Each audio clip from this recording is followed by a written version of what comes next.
Hello, it's me. I'm Stephanie back with another video. I was having so much fun that I didn't want to stop. I came home, had some lunch, had a nice time alone in the hot tub here. I'm so lucky to live where I live at the moment. Although I do feel like I will probably be moving soon, but all for the best. But on the topic of moving soon, in one of my earlier videos, I was talking about the Six of Swords had come out, the moving on, the letting go, the looking for calmer waters, a peaceful new beginning.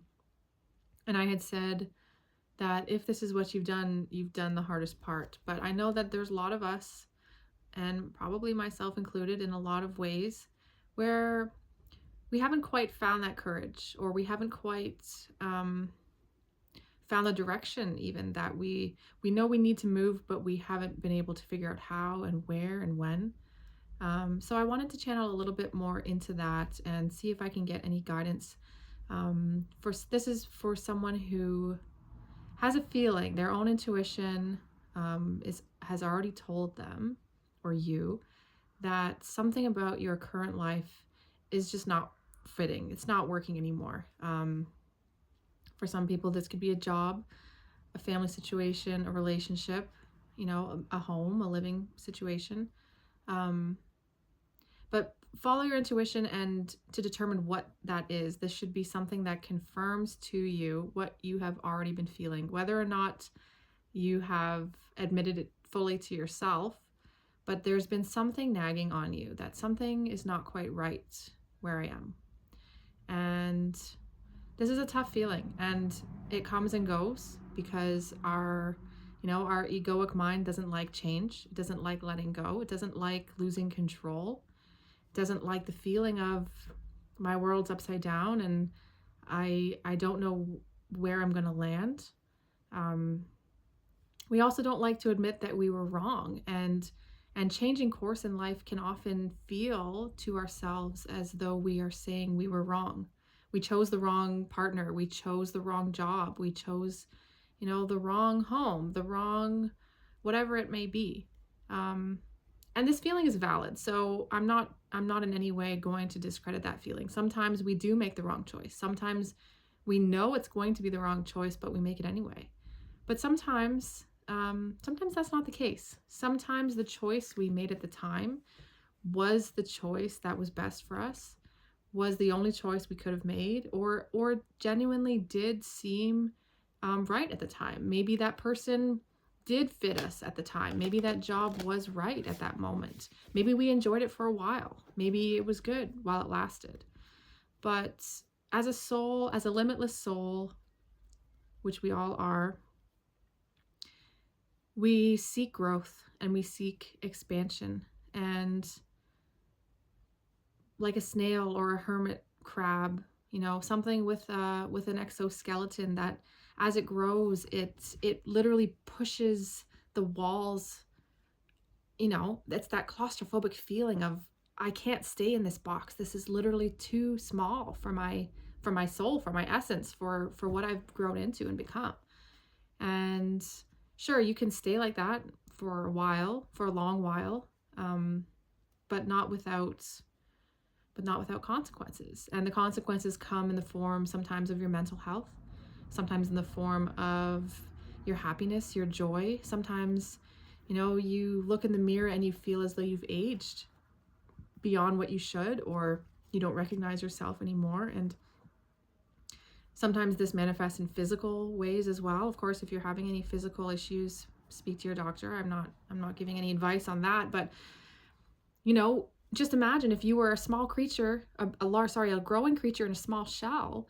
At some point it would start to hurt. It would start to, disfigure your growth process, or stop it entirely, or in extreme cases, it would crush that life and that soul right out of you. So, there's two choices. One is to keep yourself small and to choose not to grow so that you can continue to inhabit a container that is familiar, whether or not it's comfortable or whether or not it's healthy.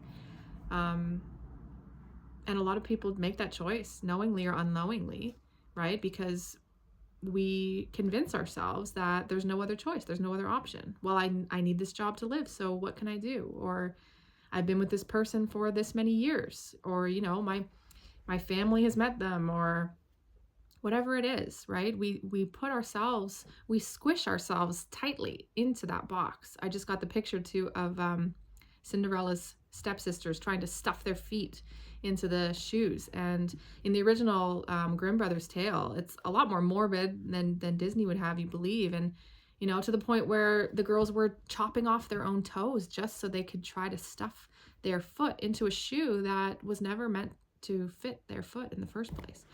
So the process of admitting to ourselves that we have and that we are growing, and even giving ourselves the permission and,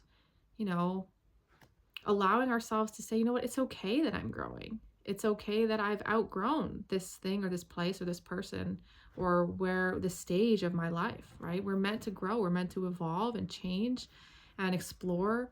I'm even thinking of water, moving water is life and stagnant water is not. So once we recognize the nature of our soul and our essence that yearns for constant change and evolution, there comes a point when we can no longer pretend to ourselves that where we are is good enough.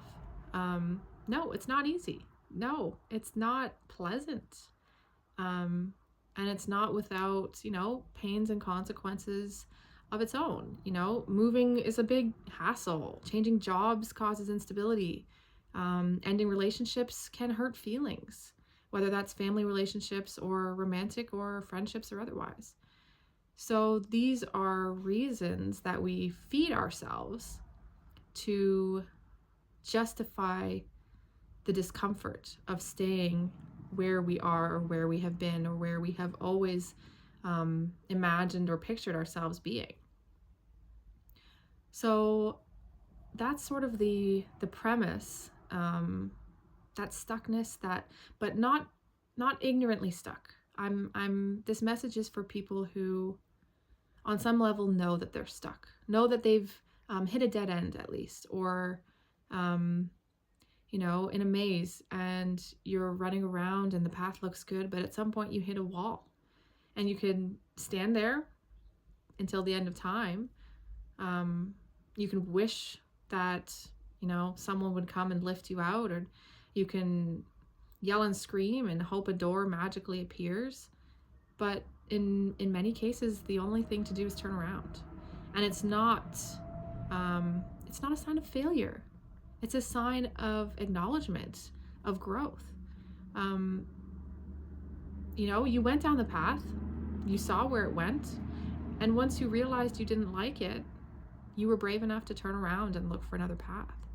So for someone out there who has started to feel uncomfortable with the situation they're in, and again, growth is uncomfortable too, right? Growth involves reaching for something you can't quite picture all the time, or taking a leap of faith in a direction that you don't know for sure there's something to land on, or if there is, it's not always what we picture it to be.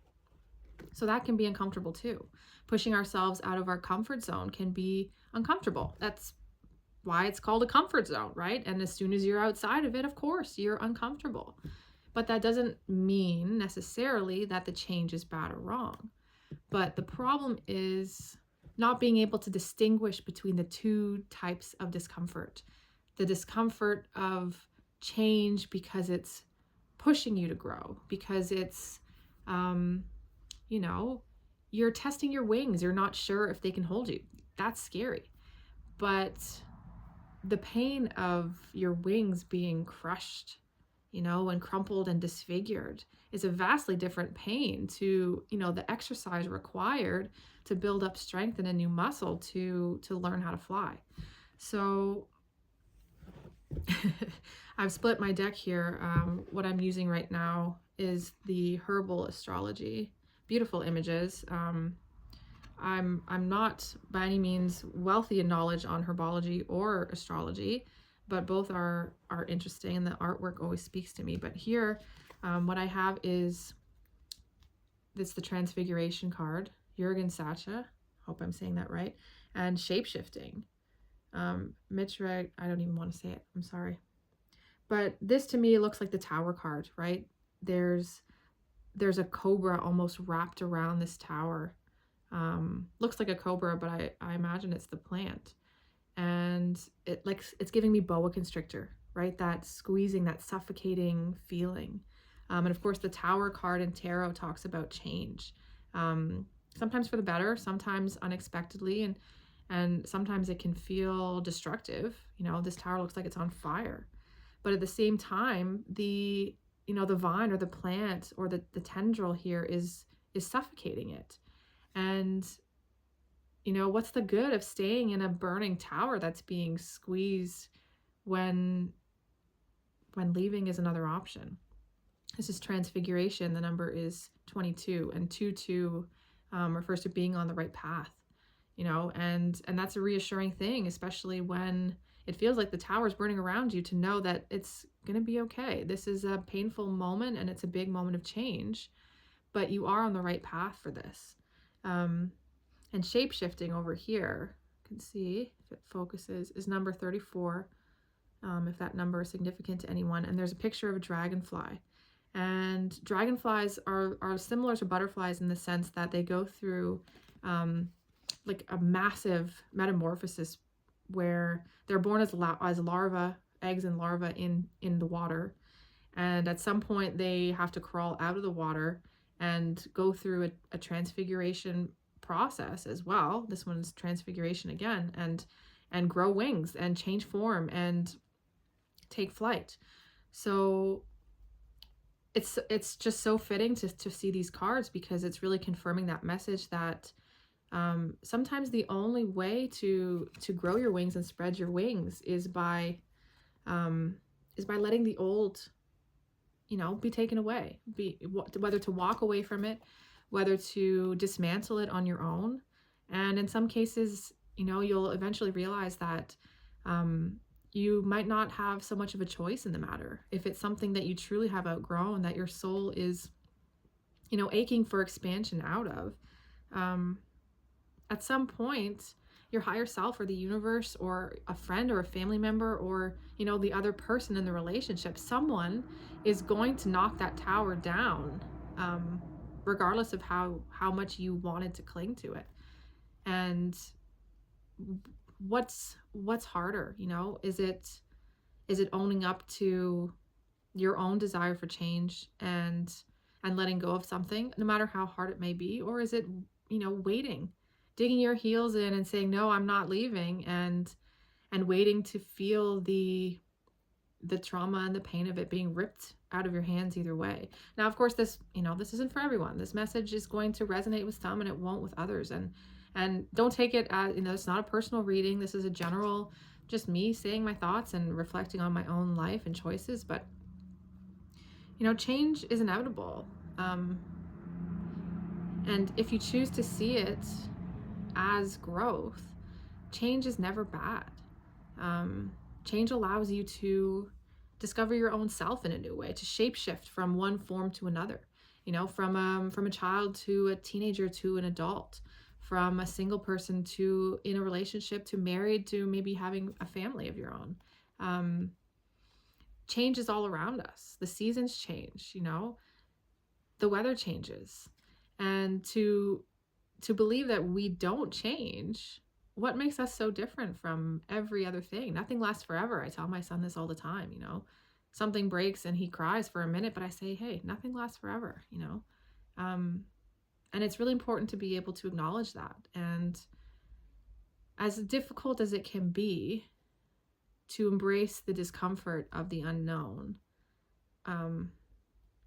in my experience, it's always so much worse to cling to something that we know is stifling our growth. So, I don't know if there's any more cards I really need to pull. That kind of just hit it on the head.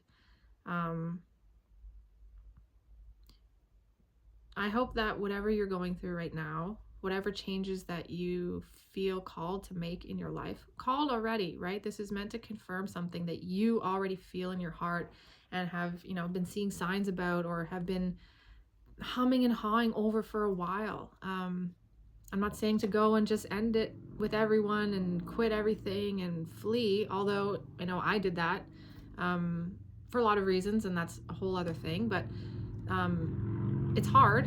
It's hard, and some people do feel called to do that. Some people don't, and that's fine.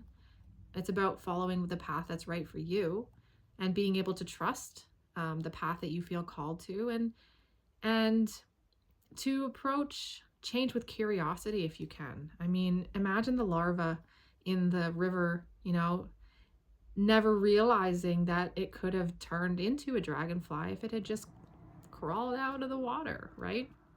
Imagine how much potential we each have in us for growth and change that we don't know we're missing out on because we're scared. And of course, rightfully so. Fear is a valid expression of, the human experience. So don't shame yourself for having fear, and even for second guessing yourself at times.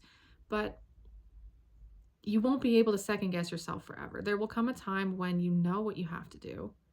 And the more you follow your intuition, that's funny. I just looked down because the next card here is intuition. And it's the blue lotus. It's another blue flower.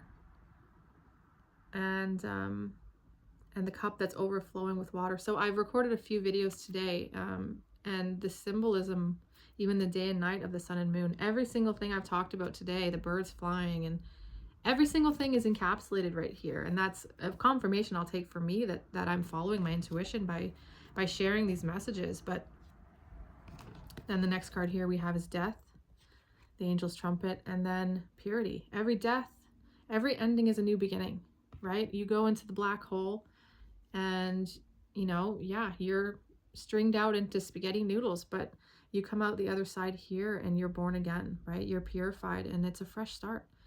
And the only thing you need to find is the courage to push open that door. So yeah, whatever it is you're going through, I hope that you are honest with yourself about what you're feeling. I hope that you are gentle with yourself about whatever it is you're feeling, about whatever situation this is resonating for. I hope you can find a way to speak up for yourself, to do what's best for you, rather than always worry about what might happen or who might be hurt or who might have something to say. Because choosing yourself is the only way to make sure that you can grow. And the pain of growth is always better than the pain of stagnancy. So I'm going to leave this message here. I hope it finds who it's meant to. And if this resonated with you, I'd love to hear from you in the comments, and follow along for more messages. Thanks so much for being with me. I'll see you in the next one.